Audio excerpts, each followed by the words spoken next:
Tuhan bersamamu dan bersama rohmu. Inilah Injil suci menurut Lukas. Dimuliakanlah Tuhan. Sekali peristiwa, Yesus membawa Petrus, Yohanes, dan Yakobus naik ke atas gunung untuk berdoa. Ketika Yesus sedang berdoa, rupa wajahnya berubah dan pakaiannya menjadi putih berkilauan. Lalu tampaklah dua orang berbicara dengan dia, yaitu Musa dan Elia. Keduanya menampakkan diri dalam kemuliaan dan berbicara tentang tujuan kepergian Yesus yang akan digenapinya di Yerusalem. Sementara itu, Petrus dan teman-temannya telah tertidur, dan ketika terbangun, mereka melihat Yesus dalam kemuliaannya. Juga kedua orang yang berdiri di dekat Yesus itu. Ketika kedua orang itu hendak meninggalkan Yesus, Petrus berkata kepadanya, "Guru, alangkah baiknya kita berada di tempat ini. Biarlah sekarang kami dirikan 3 kemah, 1 untuk engkau, 1 untuk Musa, dan 1 untuk Elia."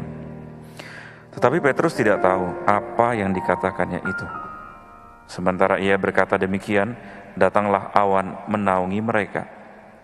Ketika masuk ke dalam awan itu, takutlah mereka. Lalu terdengarlah suara dari dalam awan itu yang berkata, "Inilah putraku yang aku pilih, dengarkanlah dia." Ketika suara itu terdengar, tampaklah Yesus tinggal seorang diri. Murid-murid itu pun merahasiakannya, dan pada masa itu mereka tidak menceritakan kepada siapapun apa yang telah mereka lihat itu. Demikianlah sabda Tuhan. Terpujilah Kristus.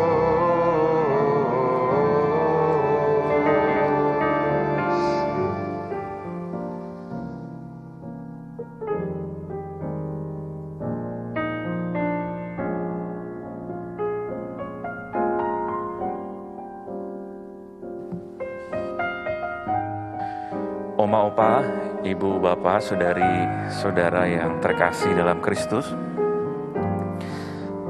Dalam proses pendidikan seorang calon imam, ya, bagi kami calon imam diosesan, ada satu tahapan yang namanya probasi. Ya. Apa itu probasi? Ya. Jadi kami para frater dikirim berdua-dua, ya, pergi dari tempat kami tinggal, dari seminari, ya. Lalu kami diutus untuk bekerja di luar. Waktu itu saya ditugaskan dengan satu orang teman saya menjadi buruh di pabrik di Bogasari, di daerah Tanjung Priok, Cilincing, ya. Selama 1 bulan kami bekerja di sana. Dan selama 1 bulan itu kami harus menghidupi hidup kami, ya, seperti orang-orang kebanyakan, ya. Kami tinggal di kontrakan, ya. Lalu ya bekerja dari pagi sampai malam, atau kebagian shift malam, dari malam sampai pagi, selama kurang lebih 1 bulan. Kami diharapkan, ya, dengan kegiatan seperti itu, ya, kami bisa menjadi bagian dari perjalanan umat, ya, mencicipi perjuangan kehidupan umat, ya, di luar sana yang struggle, yang sulit untuk mendapatkan uang untuk sesuap nasi, ya.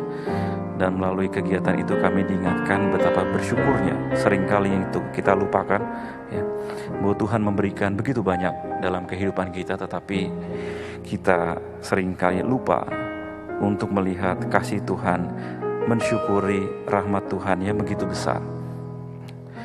Ibu, bapak, saudari-saudara yang terkasih, bacaan pertama hari ini, ya, dimulai dengan kalimat, Tuhan membawa Abraham keluar dari rumah. Ya. Saya ingin merenungkan kalimat ini, ya, Tuhan membawa Abraham keluar dari rumah. Seperti yang kita tahu, Abraham, bapa para bangsa, ya, adalah simbol dari perjalanan kita semua, umat Allah. Ya. Allah mengikat janji dengan Abraham dan keturunannya.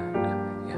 Janjinya itu apa? Memberikan tanah, ya, tanah terjanji, lalu memberikan keturunan sebanyak bintang di langit. Ya, tadi dikatakan dalam bacaan pertama, dan juga memberikan janji akan berkat penyertaan Tuhan. Ya. Dan Abraham saat itu berumur 75 tahun, ya, ketika diminta Tuhan untuk pergi dari rumahnya, kediamannya, tanahnya, untuk pergi ke tanah yang belum jelas, ya, di mana. Ya. Tetapi Abraham penuh dengan ketaatan, keluar dari rumahnya, ya, meninggalkan rumah yang lama, meninggalkan lingkungan yang lama, kemudian masuk ke tanah yang akan dijanjikan Tuhan. Ya. Inilah ketaatan yang bisa kita jadikan teladan. Ya. Walaupun samar-samar, ya, kadang kalau kita ingin ngerti kehendak Tuhan kan nggak gampang. Ya. Seringkali samar-samar Tuhan itu maunya apa, ya, dalam hidup kita. Kenapa kita diberikan godaan, penderitaan, tantangan seperti ini? Ya. Begitu pula dengan perjalanan Abraham. Ya. Banyak samar-samar yang tidak diketahui oleh Abraham, tetapi dengan penuh kesetiaan, ketaatan, dia mau berjalan bersama Tuhan menuju tanah terjanji. Ya. Lalu di bacaan Injil, ya, bacaan Injil juga dibuka dengan kalimat yang kurang lebih senada. Ya.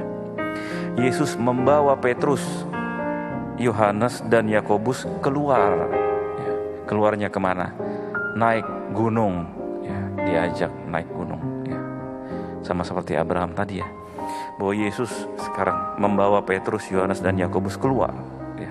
Memisahkan diri dari rutinitas mereka, dari kesibukan mereka setiap hari, dari pelayanan mereka bertemu dengan banyak orang.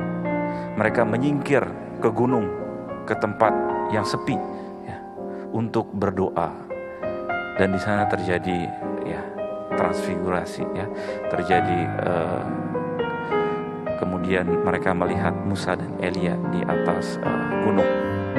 Jadi ada kepenuhan janji, ya, bahwa janji yang diberikan Allah pada Abraham, ya, kemudian menjadi penuh dalam perjanjian baru dengan Yesus sendiri, ya, Sang Sabda yang menjadi daging.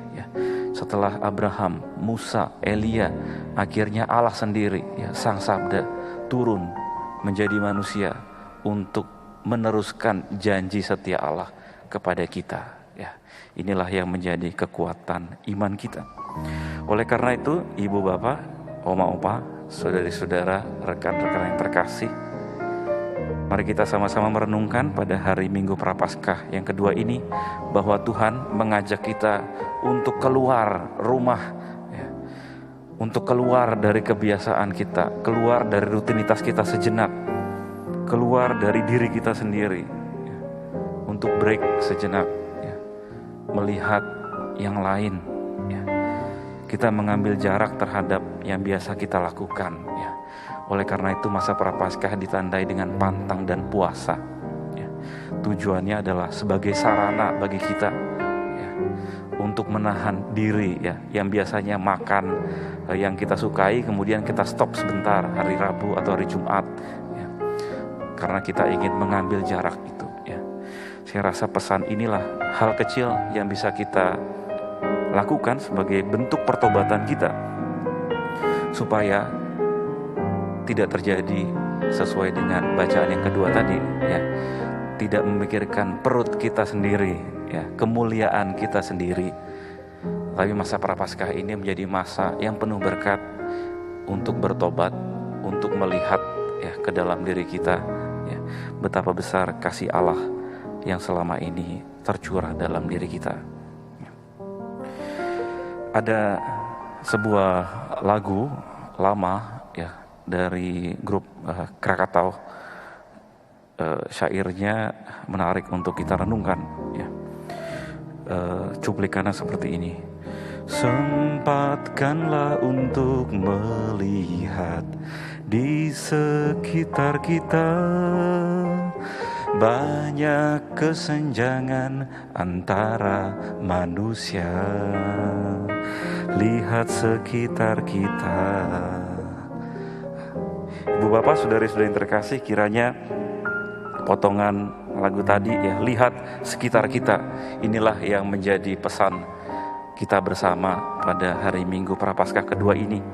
Mari kita sama-sama mohon pada Tuhan rahmat agar kita mampu membuka mata, membuka hati, melihat sekitar kita, apa yang bisa kita lakukan, kebaikan apa yang bisa kita bagikan kepada orang-orang di sekitar kita. Tuhan Yesus memberkati. Amin.